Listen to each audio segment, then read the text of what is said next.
Men, meron akong device. Pag pinindot mo siya mag-play. Kaya nag-play na ngayon siya.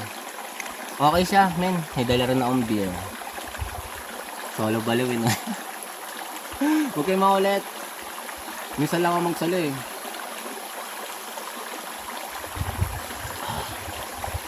Huwag kayo mag-alala par. Ako bantayan ng earth dito. Walang makakalusot na kalat sa akin ngayon, di ba? Ang sarap lang mag-isa eh, no? Sobrang sarap. Ang dami kong napagdaanan par. Kwento ko sa inyo yung first time kong pumunta ng Baguio. Ano ako nun par? Painante ako ng gulay nun. Kasi di ba sa SM may mga gulay. Tinanong ko ngayon, te, saan galing ang gulay niyo? Fresh from Baguio. Baguio? Galing ah. Siyempre, nagkaroon ako ng idea ngayon. Kailangan ko maging pahinante para mapunta sa Baguio. Nag-apply ako ngayon par, pahinante ng gulay. Sa Caloocan. Yan. Malapit sa Araneta Avenue, yung kanto dyan. Sa Live Green kami par. Ang dami ko rin naging tropa dyan. Sa, alimutan ko ng lugar na yun eh. Pero ang dami ko naging tropa dyan par. Ano ako dyan? 6 na buwan. Eto na, syempre. Jeff, schedule ninyo sa Baguio, Webes ng madaling araw, mga launa. Dapat nakalarga na kami yan. Eto na, syempre first time ko, di ako makatulog, alas 12, Baguio ako, launa na, malapit na. Sige, di ka pa matutulog ha. Pumunta na kami ngayon, pinaandar na yung truck. Ang laki ng truck namin par, 10 pallets, mga ganun. Tangin na ayos ah. Kung punuin natin to, syempre handa na ako nun, tangin na nga ito. Ano ako eh, mandirigma ako ng earth eh. Pumunta ako doon par, nakasando lang ako. Nagulat yung driver, yan na yan. Sir, sila balot na balot. Jacket na jacket. Sir, ang init-init eh. Ngayon dito mainit, gumagalan. Mamaya, di na mainit. Siyempre tiwala ako sa sarili ko. First time ko. Harting kami dun para umaga, mga alas 5 ata. Ang lamig, puta, sobrang lamig. Grabe, puta kayo, lamig ako dito. Hinig ako eh, tangin yan. Siyempre, kailangan ko yung lamig eh.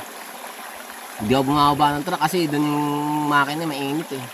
Reveal, ano na? But sir, yung kasama mo dun naghahakot na, tangin na, 100 crates ng kamatis yun. Ayun siya sabi ko sa inyo eh, nilalamig kayo. Siyempre, kumilos na ako, kilos ako. Pag kinilusan mo pala dun par, hindi ka lalamigin, siyempre papapawisan ko. Masarap pala kumilos-kilos dun. Doon ko nakita yung mga yung mga igorot, yung mga natin, locals natin dun. Ang gaganda. Parang mga K-pop, yung mga itsura par, mga Korea. Ang gaganda, sabi ko, tutulala na lang ako, nagbubuhat to ng carrots, ang bigat. Ang ganda-ganda, parang siyempre, na culture sa ako, siyempre. Pero, nirespeto ko silang lahat. Wala silang pakialam, yung mga kukon nila madudin. Siyempre, naniwanaan natin yun. Ibang tao, makakita mga ganon. Iyak, siyempre ako, gago, part ng work yan. Siyempre, yung trip nila eh. Pag hindi nila ang kinilusan yan, hindi yan di ngayon, ganon. Napunta ako sa ganon, masipag sila. Sumabay ako ngayon. Tuntawa ako, siyempre, napuno naman yung truck eh. Punta ako CR ngayon par, yung drum doon, punong-puno ng tubig. Yung dulo nun par, nag-yelo na, ganito kanipis yung flakes na yelo. Biro ko nga yung crack. Paano ako mag-ilamos nito, lamig. Wala lang. Forma ko pa, West Calentong, nakasando lang na ganito lang.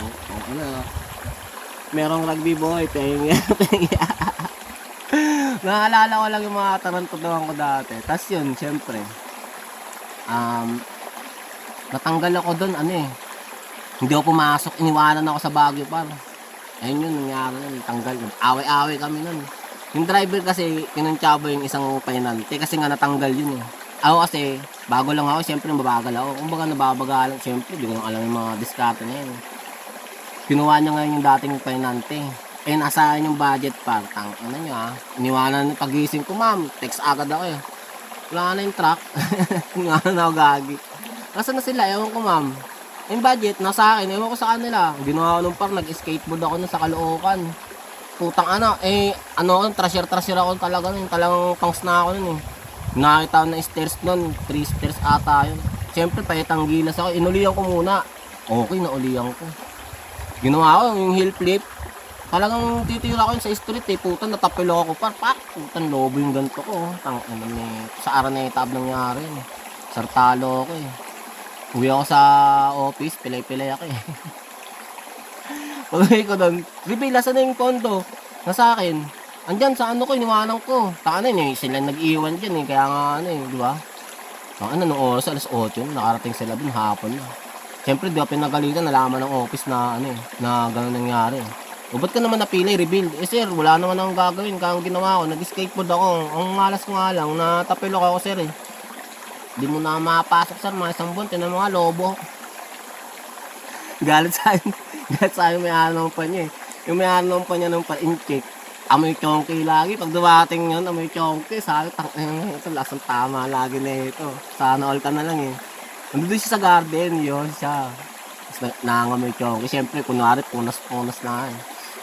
Siyempre, pag stoner ka, maaamoy mo yun eh. Ahas dito ah. Tutropahin mo nga ito, sir. Kaso nga lang, sir, ano eh. Masyadong ayaw niya talaga sa mga bataan niya. Professional kasi yun, Chinese kasi yun. Kumaga naiintindihan ko siya, sige sir, pero naaamoy niya rin, di ba, puta. Ako pa ba, marami akong connect dun, mga tricycle driver doon. Para kasi nga ako, etneb lang muna. Ang ano mo, walang etneb dito, gago. Si Kwenta nun dati, malaki pa eh. O sige, tapuin na lang. Ano mo, kukuha ko pa ng isang load, sindihan na namin. Shoutout sa lahat ng naging tropa ko dyan sa Caloocan, men. Ingat kayo palagi ha. Sige na, dito mo na sa nature. Wala lang, naalala ko lang. Sarap mag-isa eh, no? Nare-reminisce mo lahat. Yun lang yun. Pipindutin ko ngayon to, mag-i-stop. Yun lang yan. Stop.